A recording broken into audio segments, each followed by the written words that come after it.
So back again, and I've got quite an easy mod today. It's just you can get these little USB ports off of AliExpress, and I'm going to show you how to install one of them. I'm going to put it on the passenger side, so you know passengers can plug their phones in and stuff. It's not going to be, you know, relating to the head unit. It piggybacks power off of the cigarette port.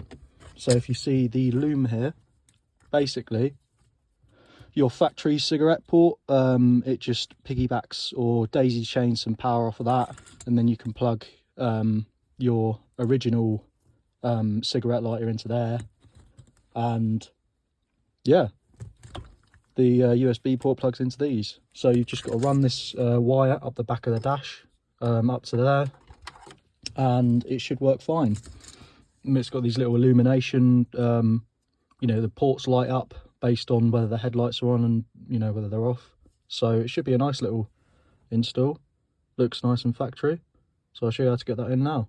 So the first steps are going to be to take your radio out, and also take these two screws out down here, or bolts, for the center console, so you can get access to the underside of the port where that connector is. And I'm also going to take this off because it gets the radio out. So yeah, as you can see, radio's out, that little trim piece is off, and the center console trim is also out. Ignore this red wire, that just goes to my radio for the power signal switch live. But essentially you just unplug the original cigarette port, and as you can see, it's the same connector that plugs into there, and then you replace essentially that connector with this new one, which is piggybacked off, if that makes sense. So yeah, it just steals power from here basically, and illumination signal and whatnot. And it has its own 5 amp fuse, I believe, little 5 amp fuse in there, so it's nice and safe. And I think I'm going to run it straight up there, and I'm going to try and tuck it behind here so it stays out the way of the radio, if that makes sense. So just behind this plastic piece, and it'll just run up to there like the heated screen and all that kind of stuff. So as you can see, I've just run it up through there, behind here, up through there and back behind there, so you can easily get your hand in down there and feel out for where the clip's coming through, or the connector.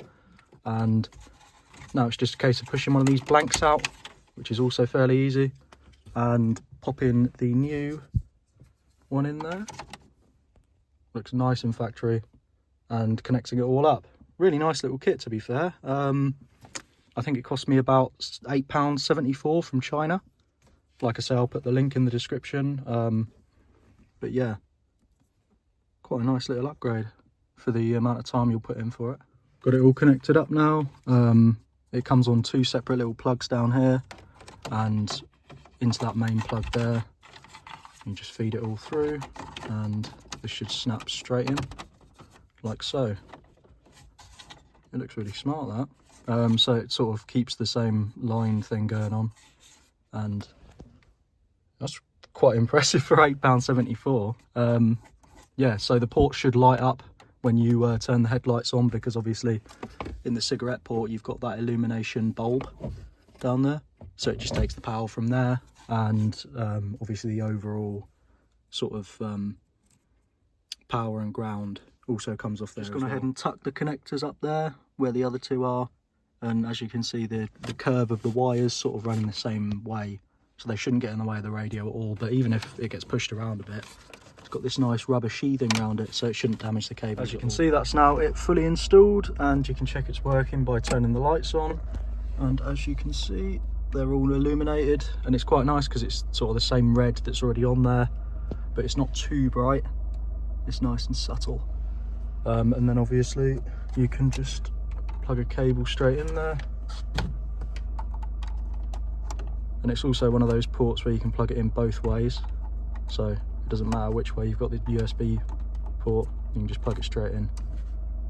So yeah, lovely job, very nice. And I haven't run it into there just because I think you can, because there's a hole for a data port on there, so I think you can just run data from the back of there into there. But I've got a USB port down here anyway, so I didn't really feel the need. It'll just be a nice little thing to have for passengers and, you know, people who might need to charge their phones. But yeah, thanks for watching. Nice easy one today. Definitely worth it for the money. £8.70 and it's that easy to install. Anyone can do that for sure. So yeah, thanks very much for watching, and I'll see you in the next one. Cheers.